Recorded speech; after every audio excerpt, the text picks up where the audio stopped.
છેલ્લે આપણે સ્વાધ્યાય 1.3ના બધા જ એક્ઝામ્પલ્સ પૂરા કર્યા.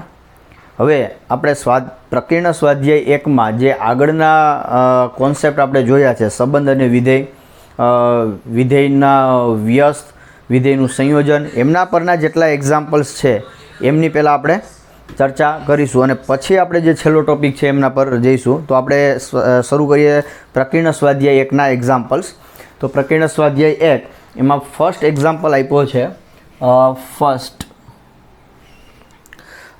એફ આરથી r f x is equal to f આરથી r f x is equal to 10x + 7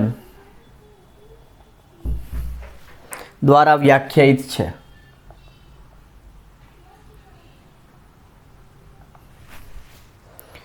એવું વિધેય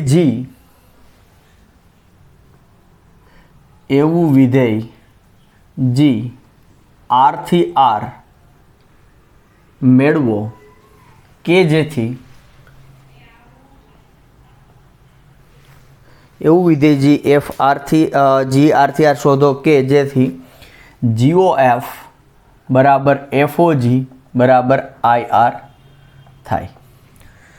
તો એકદમ ઇઝી એક્ઝામ્પલ છે. તમને વિધેય એફ આરથી આર આપ્યું છે, એફએક્સ બરાબર 10x + 7. તો મને એવું કહે છે કે બીજું આરથી આર એક એવું વિધેય મેળવો કે જેથી એફનું સંયોજન જી સાથે એટલે કે GOF અને FOG બંને પ્રકારના સંયોજન તદેવ વિધેય થાય આર પરના. એનો મતલબ એવો થયો કે જો કોઈ આવું વિધેય જી મળી જાય છે તો એ વિધેય કયું હશે? FOG અને GOF એ તદેવ વિધેય મળે છે અને એફ અને જી બંને આરથી આરના જ છે. એનો મતલબ એવો થયો કે આ જે વિધેય જી મળવાનું છે કદાચ, તો એ વિધેય એ એફનું પ્રતિવિધેય છે. તો આપણને ખબર છે કે એફનું પ્રતિવિધેય શોધવા માટે આપણે શું કરીએ છીએ? એફએક્સ બરાબર વાય. હવે એફએક્સનું જે સૂત્ર આપ્યું છે મૂકો અને એમાંથી એક્સને સૂત્રનો કરતા બનાવો અને જે વાયના સ્વરૂપમાં જે મળે એ તમારું થઈ ગયું GY અને પછી તમે એને GX તરીકે પણ લખી શકાય. તો એ તમારું જી તમારું કામ કરશે કે જેથી GOF અને FOG તદેવ વિધેય થાય. તો સોલ્યુશન જોઈએ. તો અહીં એફ તમને આપ્યું છે આરથી આર એફએક્સ બરાબર 10x + 7 આપેલું છે. તો હવે y બરાબર fx લેતા, તો y બરાબર fx એટલે આપણું શું થશે? 10x + 7. તેથી આ x બરાબર શું થઈ ગયું? y - 7/10. તો હવે g એટલે હવે મને આઈડિયા આવ્યો કે ભાઈ મારે g શું પસંદ કરવું જોઈએ? તો કે g ઓફ y બરાબર y - 7/10 આવું લેવું જોઈએ. તો હવે g આરથી આર gx બરાબર શું લઈશું આપણે? હવે અહીંયા y ને બદલે હું x વાપરીશ, તો x - 7/10 લેતા. તો આ લઈએ તો શું થાય છે? લેતા GOF શોધીએ આપણે પહેલાં. તો GOF ક્યાંથી ક્યાંનું મળશે? તો કે GOF એફનો પ્રદેશ, કારણ કે અહીંયા એફ અને જી બંનેના પ્રદેશ સહપ્રદેશ સરખા જ છે એટલે GOF મને ક્યાંથી ક્યાંનું મળે? આરથી આરનું અસ્તિત્વ છે. અને આ જે GOF મળશે શું? તો કે GOF at x બરાબર G at fx. પણ G at fx એટલે fx શું છે આપણા?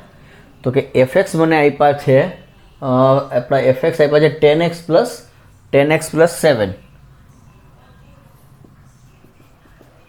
તો હવે g શું છે? તો g માટે શું થાય છે? તો કે g જેના પર એપ્લાય થાય છે એમાંથી 7 બાદ કરો અને 10 વડે ભાગો. તો અત્યારે g 10x + 7 ઉપર એપ્લાય થાય છે, તો 10x + 7 માંથી 7 બાદ કરો અને 10 વડે ડિવાઈડ કરો. તો આ તમને શું મળ્યું? 7 7 કેન્સલ, 10 10 કેન્સલ એટલે x. પણ આ x ને હું શું જોઈ શકું? IRX. તો એનો મતલબ શું થયો? કે તેથી આ જે GOF મને શું મળે છે? બરાબર IR. એટલે મારે GOF IR થવું જોઈએ એ શરત મળી ગઈ મને. તો આ પરિણામ નંબર 1 કહી દઉં. હવે એફઓજી માટે વાત કરીએ તો હવે એફઓજી ક્યાંથી ક્યાંનું મળશે? આરથી આરનું અસ્તિત્વ છે.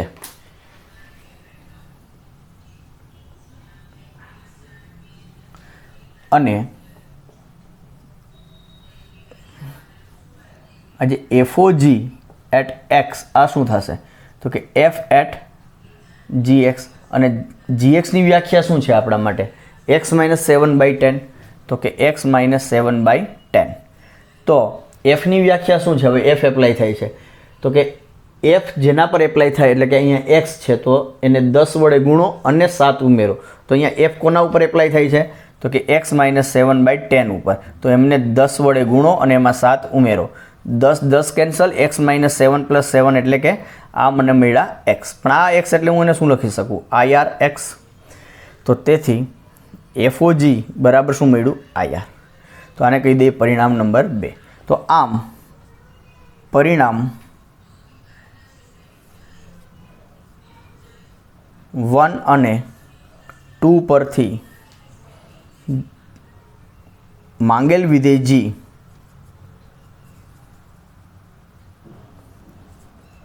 R/R gx બરાબર શું થશે? x માઇનસ 7/10 છે.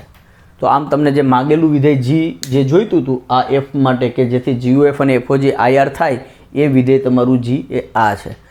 તો આ તમને જે પ્રશ્ન પૂછ્યો એમાંથી તમને પહેલાં એ સ્ટ્રાઇક થવી જોઈએ કે મારે જી કયા પ્રકારનું જોઈએ છે? તો કે આ પ્રકારનું. પણ આ પ્રકારનું મળવું મતલબ કે એ એફનું પ્રતિવિધેય છે. અને પ્રતિવિધેય શોધવા માટે આપણી આ એક ટેકનિક હતી કે તમે fx બરાબર y મૂકો અને એમાંથી એક્સને સૂત્રનો કરતા બનાવો અને જે મળે તે તમને એ પ્રતિવિધેય થશે. ઓકે, તો આ હતો તમારો એક્ઝામ્પલ નંબર 1. હવે આપણે જોઈએ છીએ એક્ઝામ્પલ નંબર 2.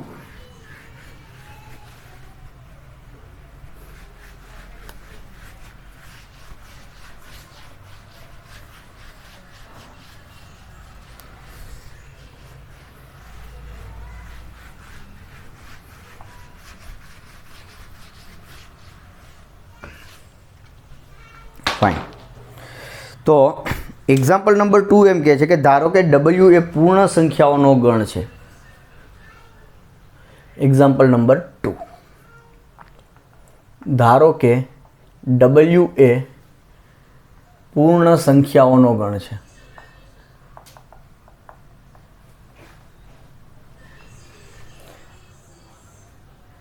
F W થી W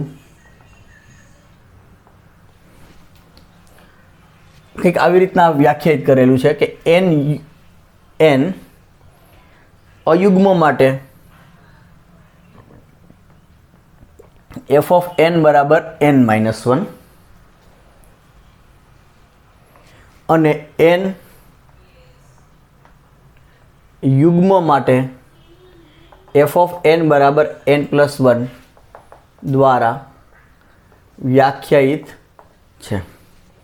હવે અહીંથી કહે છે સાબિત કરો કે f એ વ્યસ્ત સંપન્ન છે. f નો વ્યસ્ત શોધો. સાબિત કરો કે f વ્યસ્ત સંપન્ન છે. f નો વ્યસ્ત શોધો.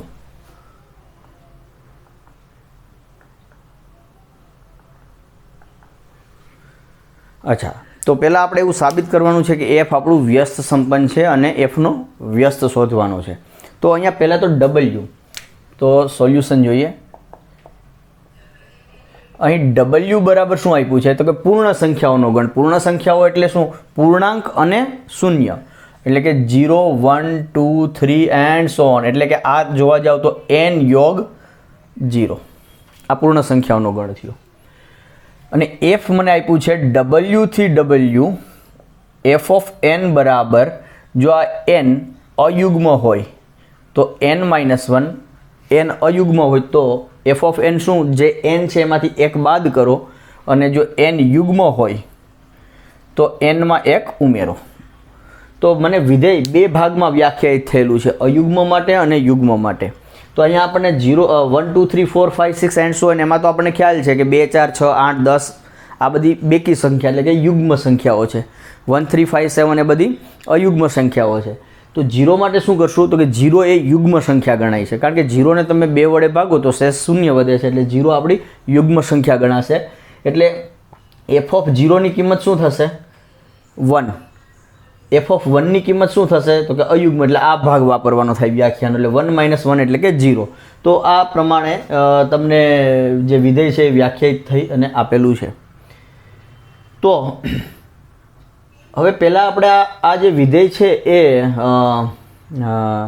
વ્યસ્ત સંપન્ન છે એવું બતાવવા માટે પહેલાં આપણે એમને એકક અને વ્યાપ્ત છે એવું બતાવશું. જો એકક અને વ્યાપ્ત થઈ ગયું તો એ વ્યસ્ત સંપન્ન થઈ ગયું. તો પહેલાં આપણે એકકની ચર્ચા કરીએ. એકક તો કે હું અહીંયા ડબલ્યુમાંથી 2 પૂર્ણ સંખ્યાઓ લઈશ.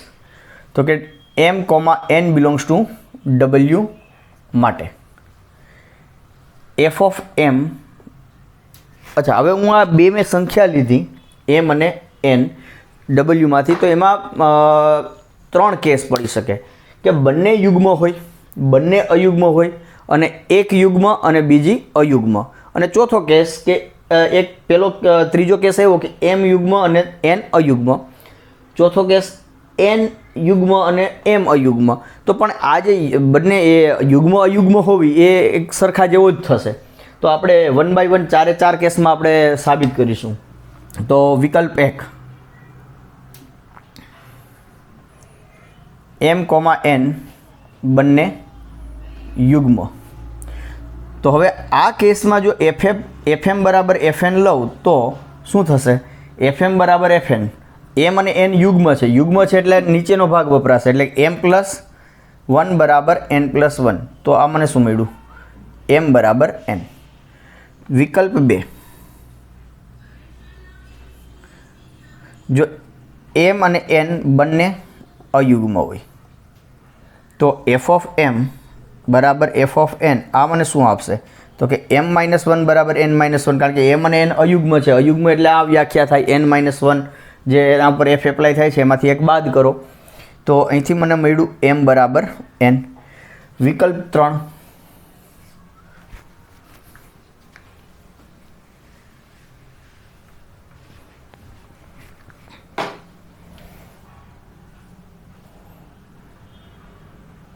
વિકલ્પ 3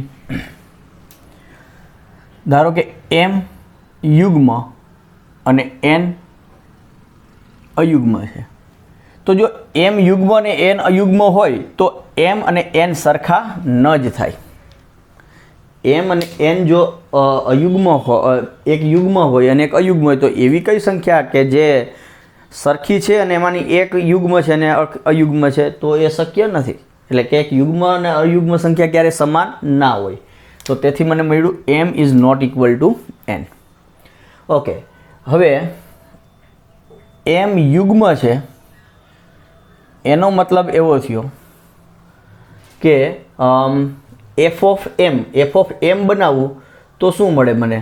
યુગ્મ હોય તો એક ઉમેરવાના હતા, એટલે કે f ઓફ m બરાબર m+1 થાય.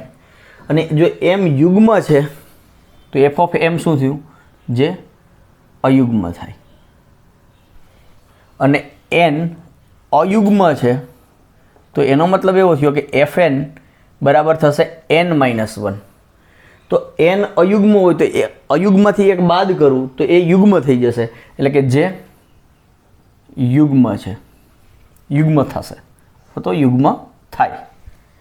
તો તેથી આપણે શું સાબિત કર્યું? m અને n જો સમાન ન હોય, m અને n સમાન નથી, તો આ fm અયુગ્મ છે અને fn યુગ્મ છે, તો આ fm અને fn પણ સમાન નથી, કારણ કે યુગ્મ અને અયુગ્મ ક્યારેય સમાન હોઈ શકે નહીં. તો વિકલ્પ 3માં આપણે સાબિત કર્યું કે જો m અને n સરખા નહીં હોય તો fm અને fn પણ સરખા નથી. એટલે આ પણ મને શું બતાવે છે કે આ જ વિકલ્પમાં વિધેય એક છે એવું બતાવે છે. અને અહીંયા પણ એવું જ હતું કે fm બરાબર fn બરાબર ઇમ્પ્લાઇઝ m બરાબર n, તો એને શું કહેવાય? વિધેય એક છે. પણ કયા? આ વિકલ્પમાં. આ વિકલ્પમાં એક થઈ ગયું, આ વિકલ્પમાં એક થઈ ગયું, અને વિકલ્પ 4 પણ લઈ લઈએ. વિકલ્પ 4 જો m અયુગ્મ હોય અને n યુગ્મ હોય તો હવે આ જ પ્રમાણે તમે આર્ગ્યુમેન્ટ આપી શકો સિમિલરલી. તો વિકલ્પ 3 મુજબ જ m is not equal to n implies f of m is not equal to f of n. અહીંયા એવું થઈ જશે કે fm તમને યુગ્મ મળશે અને fn અયુગ્મ મળશે, પણ સિમિલર આર્ગ્યુમેન્ટથી તમે આ આપી શકશો. તેથી વિકલ્પ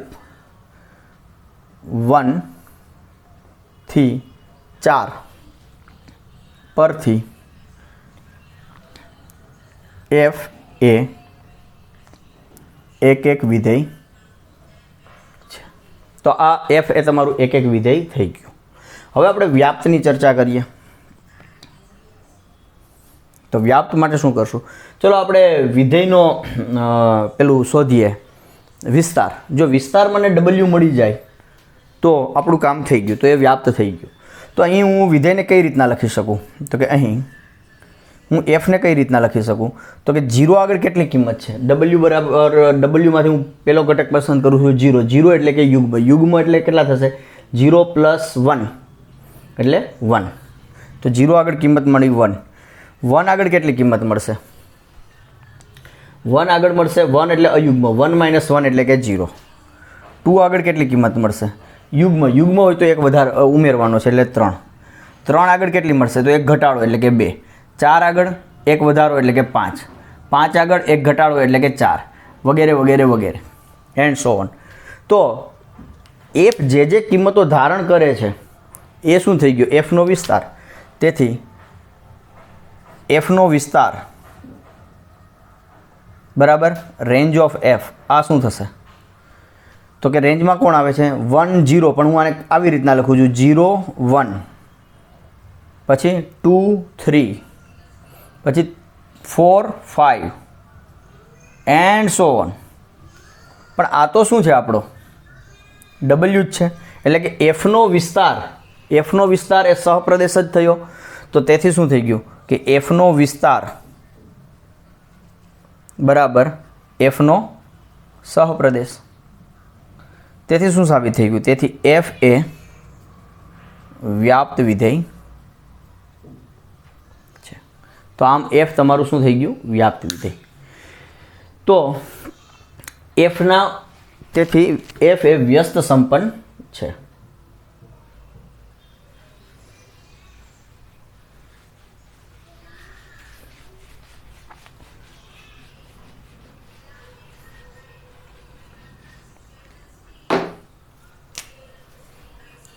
તેથી f એ વ્યસ્ત સંપન્ન છે અને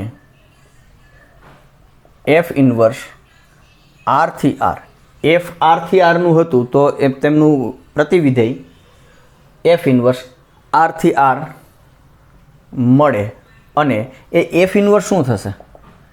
તો કે f ઇન્વર્સ આપણને ખ્યાલ છે કે જો હું વિધેયને આવી રીતના ક્રમયુક્ત જોડના સ્વરૂપમાં લખું તો એમનું પ્રતિવિધેય શોધવું હોય તો શું કરવાનું થાય? આ જે ક્રમયુક્ત જોડ છે એમાં પ્રથમ અને બીજા ઘટકની અદલાબદલી કરી દો દરેક ક્રમયુક્ત જોડમાં. એટલે આ f ઇન્વર્સ શું બની ગયું આપણું?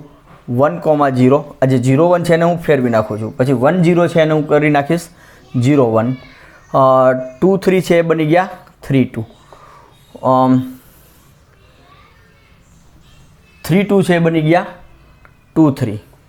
4 5 છે બની ગયા 5 4. 5 4 છે બની ગયા 4 5 એન્ડ સો ઓન.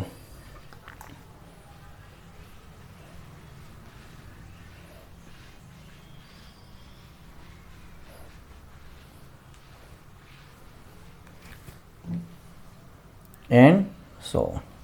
તો આવી રીતના કંઈક થયું. તો તેથી હું આ એફ ઇન્વર્સ આર થી આર નહીં પણ આ હતો ડબલ્યુ થી ડબલ્યુ. તો એફ ઇન્વર્સ હું અહીંયા જો એન કહું તો આના બરાબર હું કઈ રીતના વ્યાખ્યાયિત કરી શકું? તો આના પરથી ખ્યાલ આવે છે.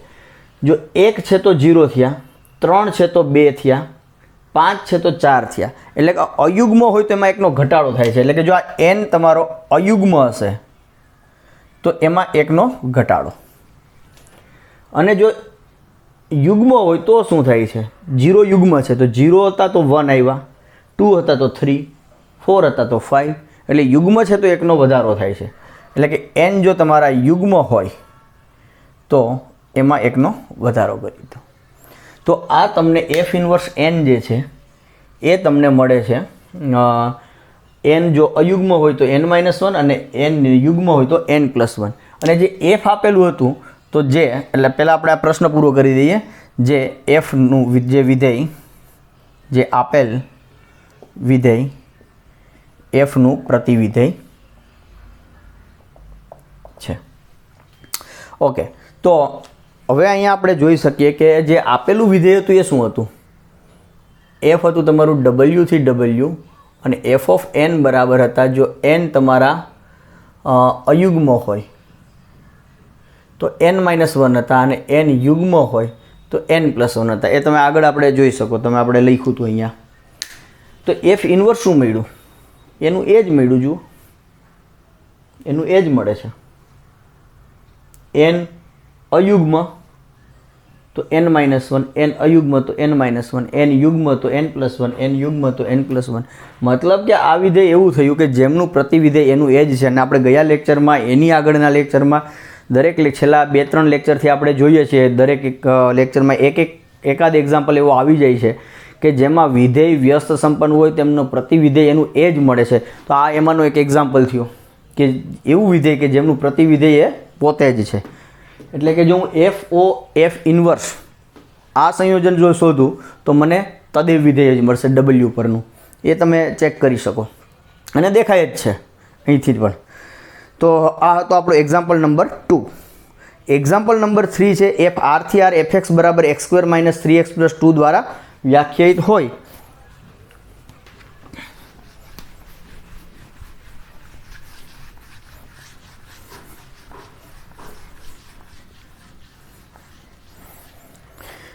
એક્ઝામ્પલ નંબર 3 તમને આપ્યો છે એફ તમને આર થી આર fx બરાબર x² + x² - 3x + 2 દ્વારા વ્યાખ્યાયિત હોય તો એફ ઓ એફ શોધો.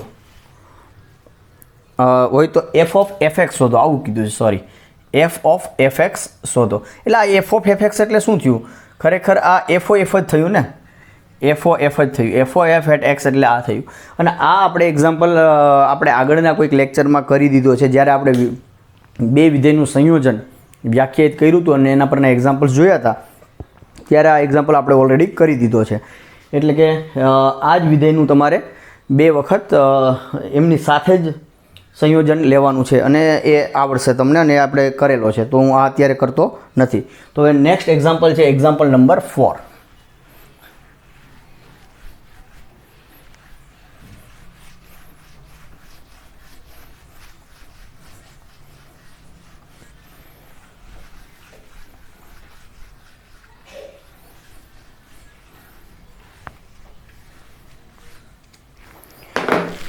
સો એક્ઝામ્પલ નંબર 4 કહે છે કે સાબિત કરો કે વિધેય એફ આર થી x belongs to R -1 to 1 -1 less than x less than 1 fx બરાબર x/mod x એક અને વ્યાપ્ત વિધેય છે.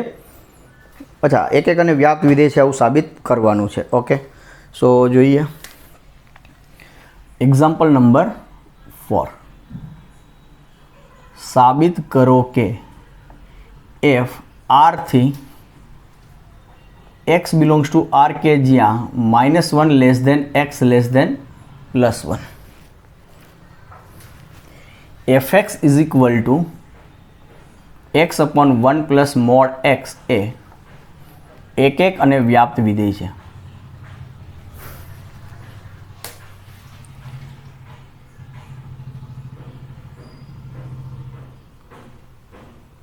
આવું આપણે સાબિત કરવાનું છે. Okay, fine. તો સોલ્યુશન અહીં મને એફ ક્યાંથી ક્યાં આપ્યું છે? આર થી એવા એક્સ, એવી વાસ્તવિક સંખ્યાઓ કે જે -1 થી 1 ની વચ્ચે હોય. -1 અને 1 લેવાના નથી. એટલે કે આ થયો તમારો -1 to +1 અંતરાલ.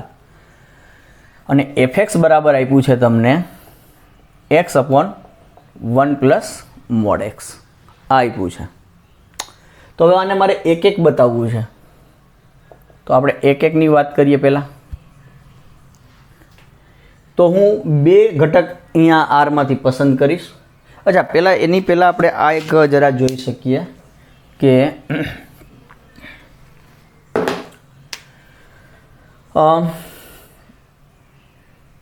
આજે મને x upon 1 plus mod x આપ્યું છે, તો આને હું જો x મારો ધન હોય, 0 કે 0 કરતાં મોટા હોય, તો મોડ એક્સ બરાબર શું થશે? તો અહીંયા શું થાય? મોડ એક્સ બરાબર તો એક્સ જ થાય. એટલે મોડ એક્સની કિંમત એક્સ મૂકું એટલે આવું મળ્યું. અને જો એક્સ મારા ઋણ હશે તો મોડ એક્સ બરાબર માઇનસ એક્સ થશે. એટલે કે અહીંયા એક્સ અપોન 1 માઇનસ એક્સ થઈ ગયું. એટલે ફરીથી આમ જોવા જઈએ તો આપેલું વિધેય આપણને બે ભાગમાં વ્યાખ્યાયિત થયેલું છે એવું કહેવાય. 0 કે 0 કરતાં મોટા માટે એક્સ અપોન 1 પ્લસ એક્સ, અને એક્સ લેસ દેન એટલે કે એક્સ ઋણ હોય તો એક્સ અપોન 1 માઇનસ એક્સ. આવી રીતના વ્યાખ્યાયિત થયેલું છે. આ આપણું થયું એફ એક્સ. હવે આને આપણે એક એકની વાત કરીએ. એક એક તો કે હું x comma y belongs to R લઉં છું અહીંથી. તો બે સંખ્યા લીધી મેં, તો આપણે એવું બતાવવાનું થાય કે એ બંને જો એફ એક્સ અને એફ વાય સરખા હોય તો એક્સ બરાબર વાય થવા જોઈએ, અને એક્સ અને વાય જો અલગ અલગ હોય તો પણ તમને f x is not equal to f y મળવા જોઈએ. એટલે કે આપણે એક્સ અને વાય આરમાં હોય તો આમાં કેટલા કેસ લઈ શકીએ આપણે? બંને ધન હોય, બંને ઋણ હોય, એક ધન અને એક ઋણ.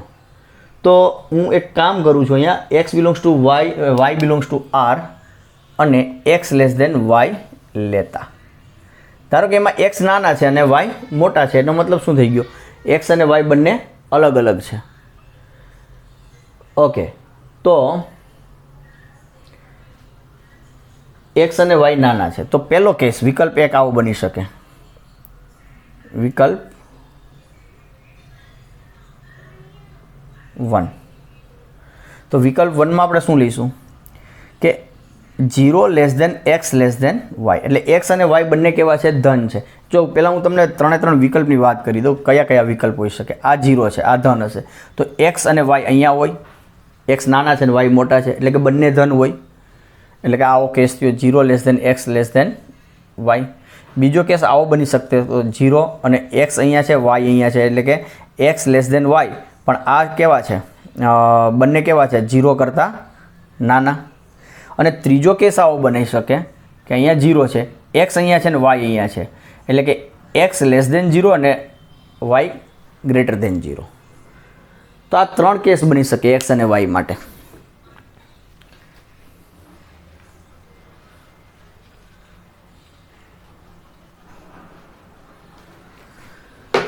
તો 0 less than x less than y આવું મેં લીધું.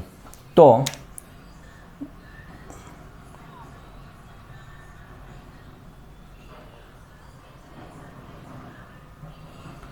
એફ એક્સ બરાબર એફ વાય, તો આ શું થશે? તો એફ એક્સ અને એફ વાય સરખા હોઈ શકે? તો કે હું એવું કહું છું કે આ એફ એક્સ અને એફ વાય ક્યારેય સરખા હોઈ જ ના શકે. તો જો એફ એક્સ બરાબર એફ વાય થાય તો શું થશે? તો કે એક કામ કરીએ આપણે, 0 એક્સ લેસ દેન વાય નહીં, x y belongs to R જ લઈ લઈએ ખાલી, અને આવો વિકલ્પ વિચારીએ કે એક્સ અને વાય બંને ધન છે. X greater than 0 and y greater than 0 બંને ધન છે. એટલે એ બંને કયો નાનો કયો મોટો એ આપણને ખ્યાલ નથી. તો x greater than 0, y greater than 0. અને ધારો કે f x equal to f y છે, તો શું થશે? X upon 1 plus mod x is equal to y upon 1 plus mod y. એટલે આ બેનું તમારું x upon 1 plus x, y upon 1 plus y. કેમ? કારણ કે એક્સ ગ્રેટર દેન 0 છે, વાય ગ્રેટર દેન 0 છે, એટલે મોડ એક્સ બરાબર એક્સ ને મોડ વાય બરાબર વાય. તો હવે તમે આનો ચોકડી ગુણાકાર કરો તો આ મળ્યું તમને એક્સ પ્લસ એક્સ વાય બરાબર વાય પ્લસ એક્સ વાય. તો આ એક્સ વાય કેન્સલ, એટલે એક્સ બરાબર વાય. તો જો બંને ધન હોય અને જો એફ એક્સ બરાબર એફ વાય મળ્યા હોય તો એક્સ બરાબર વાય થઈ ગયું. એટલે બંને ધન હોય એ કેસની અંદર, એટલે પહેલા વિકલ્પમાં શું સાબિત થયું આપણું કે વિધેય 1 1 છે. બીજો વિકલ્પ શું બનશે? વિકલ્પ 2. ધારો કે એક્સ અને વાય એક્સ લેસ દેન 0 છે અને વાય પણ લેસ દેન 0 છે, અને ધારો કે હવે એફ એક્સ બરાબર એફ વાય છે, એનો મતલબ કે x upon 1 plus mod x બરાબર y upon 1 plus mod y. તો આ થશે તમારું x અપોન 1 માઇનસ એક્સ, કારણ કે x હવે ઋણ છે તો મોડ એક્સ શું થશે, મોડ એક્સ શું થશે માઇનસ એક્સ, અને જો આ y અપોન 1 માઇનસ વાય, તો ચોકડી ગુણાકાર કરતાં x માઇનસ એક્સ વાય બરાબર y minus x y, again x y cancel અને તમને મળ્યા x બરાબર y. તો x અને y બંને ઋણ છે એ કેસામાં. અચ્છા, અહીંયા એક કામ કર્યું હોત તો ચાલે, અહીંયા 0 એડ કરી દો, કદાચ x 0 પણ હોય તો પણ આ ચાલશે. 0 અહીંયા એડ કરો અથવા અહીંયા એડ કરો તો બંને ધન અથવા બંને ઋણ, તો આ કેસમાં તમારા શું થઈ ગયા, વિધેય 1 1 થઈ ગયું. અને વિકલ્પ 3, ધારો કે x લેસ ધેન 0 છે અને y ગ્રેટર ધેન 0 છે, તો એનો મતલબ શું થઈ ગયો કે x લેસ ધેન 0 છે, એટલે કે x લેસ ધેન 0 અને y ગ્રેટર ધેન 0. તો એનો મતલબ કે x is not equal to y. x અને y શું થશે, સરખા નહીં જ હોય. ઓકે, કંઈ વાંધો નહીં, સરખા તો નથી, પણ એક તો ઋણ છે ને એક ધન છે, એટલે સરખા તો ના જ થાય. ઓકે, તો હવે આ જો સમજો કે 1 પ્લસ મોડ એક્સ અને 1 પ્લસ મોડ વાય, આ તમે વિચારો તો અહીંયા હું આવું કહી શકું કે એનો મતલબ એવો થયો કે x is not equal to y. હવે 1 પ્લસ મોડ એક્સ અને 1 પ્લસ મોડ વાય આ કદાચ સરખા થઈ પણ જાય અને આ કદાચ સરખા ન પણ થાય, બંને વિકલ્પ છે. દાખલા તરીકે x બરાબર -1 છે અને y બરાબર +1 છે, તો 1 પ્લસ મોડ એક્સ 2 થયા અને 1 પ્લસ મોડ વાય પણ 2 થયા, એટલે બંને સરખા થયા. પણ હવે આ ધારો કે -2 છે અને આ 1 જ છે, તો આ થયા તમારા 3 થયા અને આ તો 2 જ થયા, એટલે આ કેસમાં ઇક્વલ થાય છે અને આ કેસમાં ઇક્વલ નથી થતું. એટલે બંને વિકલ્પ અહીંયા શક્ય છે. પણ શું થશે, હું જો આને x અહીંયા ડિવાઈડ કરી દઉં અને આને હું y થી આમ કરી દઉં છું, તો આ શું થયું, આ ભાગ તો ધન જ છે, આ ભાગ ધન જ છે, પણ આ x ઋણ છે અને y ધન છે, એટલે આ આખું જે મળ્યું ને મને, આ ઋણ મળ્યું નેગેટિવ, અને આ મને પોઝિટિવ મળ્યું. એટલે આ નેગેટિવ સંખ્યા થાય ને આ પોઝિટિવ સંખ્યા થાય, એ બંને ક્યારેય સમાન હોય નહીં. એટલે આ આપણું fx છે ને આ આપણું fy છે. તો એવું સાબિત થયું કે x અને y જો સમાન ના હોય તો fx અને fy પણ સમાન નથી. તો આને આપણે વ્યવસ્થિત લખીએ તો પહેલી વસ્તુ x is not equal to y, અને આજે 1 પ્લસ મોડ એક્સ અને 1 પ્લસ મોડ વાય આ હંમેશા કેવા હશે, greater than or equal two 1 હશે, એટલે કે ધન છે. ઓછામાં ઓછી કિંમત આની 1 થાય, કારણ કે જો y કદાચ તમારો આમ જોવા જઈએ તો યસ x તમારો એક ચુસ્ત ઋણ છે, 0 નથી, એટલે આ ક્યારેય 0 નહીં થાય, એટલે આ સ્ટ્રિક્ટલી ગ્રેટર દેન 1 થશે. અને 1 એટલે શું છે, સ્ટ્રિક્ટલી ગ્રેટર દેન 0, એટલે આ બંને તો ધન જ છે. તેથી x upon 1 plus mod x આ ઋણ થશે અને y upon 1 plus mod y આ ધન થશે, કારણ કે નીચેનું તો ધન જ છે બંનેમાં, ઉપરની સંખ્યા ઋણ, એટલે આખી જે સંખ્યા મળી એ ઋણ, ઉપરની સંખ્યા ધન, એટલે આખી સંખ્યા મળી એ ધન. તો એનો મતલબ શું થયો કે આ x upon 1 plus mod x અને y upon 1 plus mod y આ બંને સરખી થાય નહીં, કારણ કે એક ઋણ છે ને એક ધન છે. તો એનો મતલબ એવો થયો કે આ fx થઈ ગયા અને આ fy થઈ ગયા, આ સરખા થાય નહીં. તો આપણે શું સાબિત કર્યું કે જો એક ઋણ હોય અને એક ધન હોય તો fx is not equal to fy. એવી રીતના તમે x ને ધન અને y ને ઋણ લઈ શકો, પણ એ કેસ સિમિલર જ થાય. તમે આની જેમ જ આર્ગ્યુમેન્ટ આપી શકો, જે આગળના એક્ઝામ્પલમાં આપણે જોયું હતા 4 કેસ બનાવ્યા હતા, તો ચોથો કેસ એ ત્રીજા કેસને જેવો જ હતો, તો એ ચોથો કેસ હવે આપણે લખતા નથી. તો આમ વિકલ્પ 1 2 3 પરથી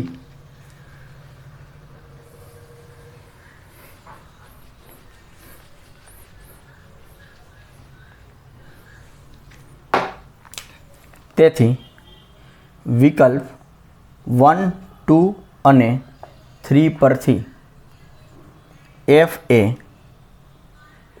એક વિધેય છે, આવું સાબિત થયું. અચ્છા, હવે આપણે એને વ્યાપ્ત બતાવશું. વ્યાપ્ત બતાવવા માટે શું કરવું પડશે કે તેમના સહપ્રદેશ -1 to 1 માંથી એક ઘટક લેવાનો, r માંથી હું એક એવો ઘટક શોધીશ કે જેથી fx બરાબર y થાય. સો લેટ અસ સી કેવી રીતના કરી શકીએ છીએ.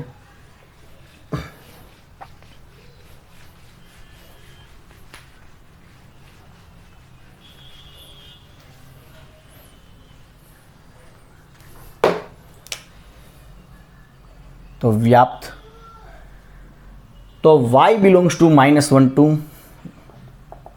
1 લેતા. તો જો હું y -1 થી 1 માં લઉં તો આના હું બે વિકલ્પ જોઈ વિધેય અહીંયા મને બે ભાગમાં વ્યાખ્યાયિત કરેલું છે એટલે હું આના બે વિકલ્પ વિચારીશ. અહીંથી મને આઈડિયા આવે છે કે મારે y લઉં તો મને સીધું હું x શોધવા જાઉં તો મને હું y બરાબર fx મૂકું તો અહીંયા મોડ આવશે. જો હું y બરાબર fx મૂકું, fx એટલે કે x upon 1 plus mod x, અને આમાંથી xને સૂત્રનો કરતા બનાવવો હોય તો y plus y mod x બરાબર x. તો હું આમાંથી કેવી રીતના સામાન્ય કાઢી શકું? સામાન્ય કાઢી શકતા નથી. હા, પણ અહીંયા મારે બે કેસ લેવા પડે કે x ધન હોય તો શું અને x ઋણ હોય તો શું. એટલે એવા જ મારે બે કેસ લઉં તો હું આને કંઈક સામાન્ય કાઢી શકું. તો એટલે કામ કરીએ આપણે કે અહીંયા yના જ બે કેસ લઈ લઈએ. તો લેટ અસ સી શું થાય છે. તો કેસ 1 એટલે કે વિકલ્પ 1 કે y કેવા છે આપણા 0 less than or equal to y strictly less than 1, એટલે કે 0 થી 1 ની વચ્ચે છે. તો આ 1 માઇનસ y કેવા થશે? એ ધન થશે. હવે એ મને આઈડિયા કેમ આવશે? જો હું અહીંયા લઉં છું કે હું આ fx બરાબર y લઉં તો આ fx બરાબર x upon 1 plus x આ વ્યાખ્યાનો ઉપયોગ કરું છું. ધારો કે મેં આ વ્યાખ્યા લઈ લીધી તો x upon 1 plus x તો બરાબર y. તો આમાંથી હું xને સૂત્રનો કરતા બનાવું તો શું થાય જોઈએ. તો x બરાબર y plus xy. હવે આમાં x આ બાજુ લઈ લો, x વાળું પદ આ બાજુ આવી જશે તો x 1 minus y બરાબર y, એટલે કે x બરાબર y upon 1 minus y. તો જુઓ y એ 1 કરતાં નાના છે, y એ 1 કરતાં નાના છે તો 1 minus y એ ગ્રેટર દેન 0 થશે, અને y તો આપણા 0 કે 0 કરતાં મોટા છે જ. એટલે આ જે મળ્યું મને y એ મને greater than or equal two 0 quantity મળે. તો હું આને x કહી દઉં તો શું થાય? તો લેટ અસ સી. તો 0 greater less than or equal to y less than 1 લેતા આ વિકલ્પ માટે તો કે અહીં 0 less than or equal to y less than 1 એનો મતલબ કે 1 માઇનસ y કેવા થશે? એ ગ્રેટર દેન 0 થશે. તો એનો મતલબ એવો થયો કે y અપોન 1 માઇનસ y કેવા થશે? Greater than or equal two 0.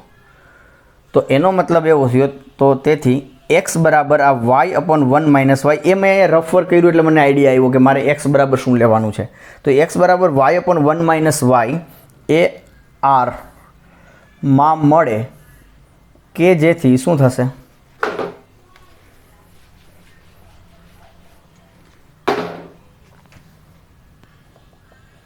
fx બરાબર એટલે કે f of y upon 1 minus y આના બરાબર. હવે એફની હવે આ તો શું છે? આ જે x છે એ આપણો તો 0 કે 0 કરતાં મોટો છે. તો મારે આ વ્યાખ્યાનો ઉપયોગ કરવાનો થાય. તો એ વ્યાખ્યા શું છે? f જેના પર એપ્લાય થાય એને અંશમાં રાખે છે અને છેદમાં એને એમાં 1 ઉમેરે છે. તો અહીંયા f આમના પર એપ્લાય થયું છે અને આ જે y અપોન 1 માઇનસ y જે છે એ તો 0 કે 0 કરતાં મોટા છે. એટલે આ શું થશે? y અપોન 1 માઇનસ y છેદમાં 1 plus y upon 1 minus y. હવે લસા લઈ લઈએ 1 માઇનસ y તો y upon 1 minus y plus y cancel એટલે આ આવ્યા y. એટલે આપણને મળ્યા fx બરાબર y. હવે વિકલ્પ 2. હવે y જો મારા -1 less than y strictly less than 0 હોય, એટલે આ જે -1 ટુ 0 જે અંતરાલ હતો તમારો -1 ટુ +1 અને વચ્ચે 0, તો પહેલાં આપણે આ 0 થી 1 ઓપન આ પહેલો કેસ લીધો અને બીજા કેસમાં લઈએ છીએ ઓપન -1 થી ઓપન 0, એટલે આખા અંતરાલ માટેની વાત થઈ જશે. તો આના માટે લેવા જાવ તો હું 1 ને જો આ બાજુ લઈ જાઉં તો y +1 થઈ જાય છે, એટલે એ ગ્રેટર દેન 0 થશે અને y તો ઓલરેડી ઋણ છે જ. તો -1 less than y less than 0 એનો મતલબ એવો થયો કે આ y ને હું 1 ને કઈ બાજુ લઈ જાઉં છું? આ બાજુ, એટલે કે y +1 અથવા તો 1 + y શું મળશે મને? ગ્રેટર દેન 0 મળશે. તેથી આ જે y upon 1 + y upon 1 + y તો ઋણ છે જ પણ 1 + y ધન છે એટલે આ સંખ્યા મને મળી 0 કરતાં નાની. હવે x બરાબર હું y/1 + y, આ તો આરનો જ સભ્ય થશે, આર મળે કે જેથી શું થશે, લેટ અસ સી, મળે કે જેથી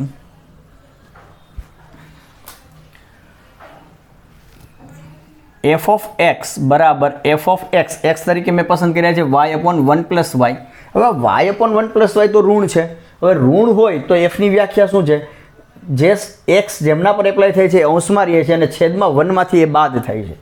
તો આ મને મળશે y/1 + y upon 1 - y/1 + y, એટલે કે 1 + y કેન્સલ થયા અને આ બન્યા y/1 + y - y કેન્સલ એટલે કે y, એટલે કે આ મને મળી ગયું fx બરાબર y.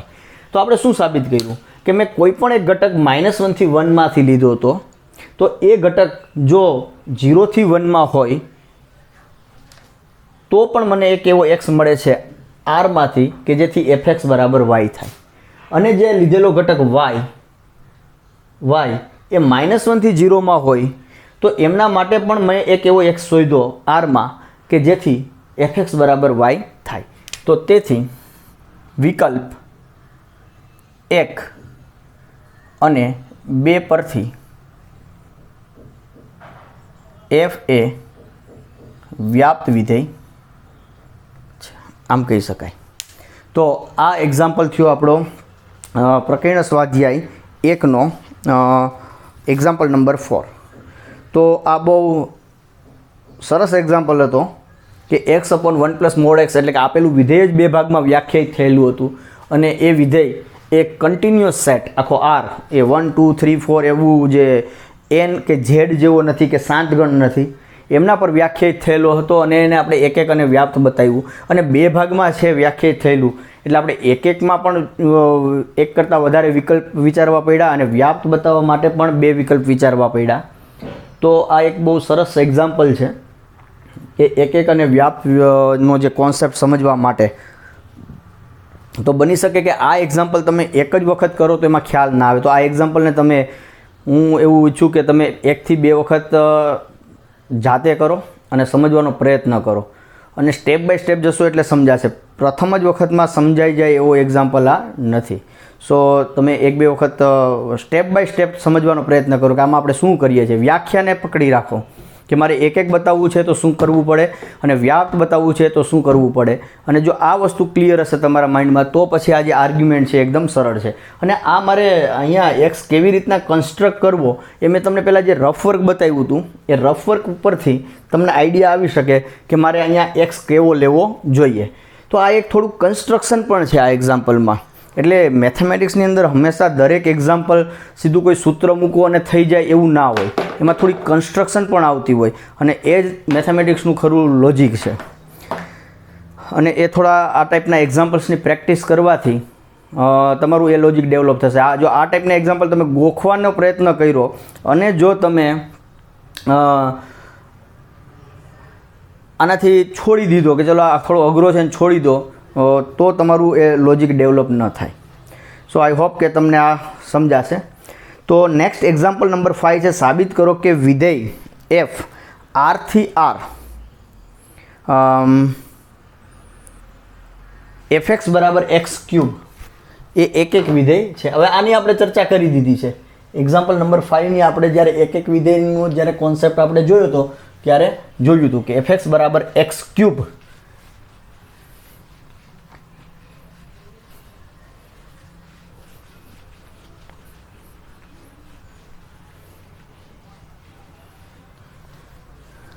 એક્ઝામ્પલ નંબર 5 સાબિત કરો કે f r થી r fx બરાબર x³ એ એક વિધેય છે. તો આ આપણે જોયું હતું. તો આ હું કરાવતો ને fx બરાબર fy x³ બરાબર y³, તો x³ - y³ બરાબર 0, x - y into x² plus xy plus y² બરાબર 0. તો x² plus xy plus y² આ ક્યારેય તમારું 0 નહીં હોય. એટલે કે x માઇનસ વાય બરાબર 0 એટલે કે x બરાબર y, આવી કંઈક આર્ગ્યુમેન્ટ તમે આપી શકશો. અને fx બરાબર fy ઇમ્પ્લાઇઝ x બરાબર y, તેથી f એ એક વિધેય છે. અને અહીંયા તમે આ એક ક્યુબને બદલે તમે 5, 7, 9 કોઈ પણ એકી ઘાત વિચારશો તો આ વિધેય તમારું એક વિધેય જ થશે. અને બીજું, ગ્રાફિકલી આ વિધેયનો તમે આલેખ દોરવા જશો ને તો કંઈક આવો મળશે. તો આ વિધેય જુઓ, r થી r માં તમે કોઈ પણ એક સમાંતર રેખા બનાવશો તેમના વિસ્તારમાં, તો એ વિધેયના આલેખને માત્ર એક જ બિંદુએ છેદે છે. એનો મતલબ કે આ એક વિધેય છે. આ આપણે આગળ ચર્ચા કરી છે આગળના અમુક લેક્ચરમાં, કે ગ્રાફ ઉપરથી કેવી રીતના બનાવી શકાય, જોઈ શકાય કે વિધેય એક છે કે નહીં. અને ઇનફેક્ટ આ વિધેય તમારું વ્યાપ્ત વિધેય પણ છે, કારણ કે આમનો જે વિસ્તાર છે એ આખો r મળે છે, એટલે કે આ એક અને વ્યાપ્ત વિધેય છે, એટલે આનું પ્રતિવિધેય પણ મળશે. અને જે છે x⁻⁴ cube root of x, એ પણ r થી r ની તમે લઈ શકો. તો આ એક બહુ સરળ એક્ઝામ્પલ હતો. હવે નેક્સ્ટ એક્ઝામ્પલ નંબર છે 6 અને 7. તો એ એક્ઝામ્પલ્સ આપણે નેક્સ્ટ લેક્ચરમાં જોઈશું. અને નેક્સ્ટ લેક્ચરમાં આ 2 એક્ઝામ્પલ્સ છે, અને પછી થોડા આપણે સંબંધના પણ ટોપિક પૂરો થઈ ગયો છે. તો એ સંબંધના પણ અમુક એક્ઝામ્પલ્સ આપ્યા છે પ્રકરણ સ્વાધ્યાય 1માં. તો એ તમે જાતે વિચારજો અને એ વાંચીને એક વખત આવજો, અને જેના સોલ્યુશન્સ આપી શકો એ તમે આપજો, અને એ આપણે આગળ કરશું. અચ્છા, એક આ એક્ઝામ્પલ આવે છે, આ એકદમ સરળ છે, તો એ કરી દઈએ. એક્ઝામ્પલ નંબર 15 કરી નાખીએ આપણે. Let S C example number 15. એક નાનો એવો જ એક્ઝામ્પલ છે, તો વિધેયને રિલેટેડ જ છે. 15માં શું કહે છે કે a અને b તમને 2 ગણ આપ્યા છે, f અને g વિધેય આપ્યા છે. તો f અને g સમાન વિધેય છે. તમારા જવાબની યથાર્થતા ચકાસો. ઓકે, તો મને f આપ્યું છે, સોરી a બરાબર આપ્યા છે, a બરાબર -1 0 1 2, b બરાબર આપ્યા છે -4 -2 0 અને 2. -4 -2 0 અને 2 બરાબર છે. ઓકે, હવે f તમને વિધેય આપ્યું છે a થી b, અને fxની વ્યાખ્યા આપી છે x² - x for all x belongs two a. અને g વિધેય તમને આપ્યું છે, એ પણ a થી b છે, અને gxની વ્યાખ્યા આપી છે તમને 2 times mode x - 1/2 -1 for all x belongs two a. અચ્છા, તો આ 2 તમને વિધેયો આપ્યા છે. તો હવે પ્રશ્ન એવો છે કે શું આ બંને વિધેયો સમાન વિધેયો છે? તો આ દ્વારા વ્યાખ્યાયિત છે. તો આપણે ચેક કરવાનું છે કે આ બંને વિધેયો સમાન વિધેયો છે. આ આપણો પ્રશ્ન છે. તો હું સીધું સોલ્યુશન જ લખું છું. તો કે અહીં આ થયો આપણો એક્ઝામ્પલ નંબર 15, એનું સોલ્યુશન. તો કે અહીં a બરાબર આ છે, b બરાબર આ છે, f a થી b, g a થી b, અને fxની અને gxની આ વ્યાખ્યાઓ કંઈક આવી આપેલી છે. તો આ બંને સમાન વિધેયો છે કે નહીં, આ આપણે ચેક કરવાનું છે. તો સમાન વિધેયની વ્યાખ્યા શું છે? તો કે બંને વિધેયના પ્રદેશ સરખા હોવા જોઈએ, સહપ્રદેશ સરખા હોવા જોઈએ. તો અહીંયા f અને g ના પ્રદેશ સરખા છે, સહપ્રદેશ સરખા છે. યસ.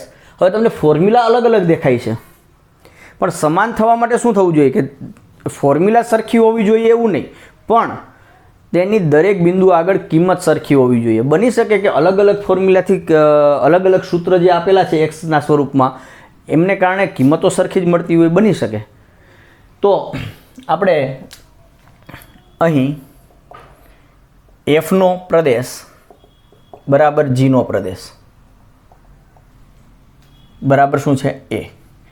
એફનો સહપ્રદેશ બરાબર જીનો સહપ્રદેશ, અને એના બરાબર છે બી. આ તો સરખું થઈ ગયું. પહેલી 2 શરતનું સમાધાન થઈ ગયું. હવે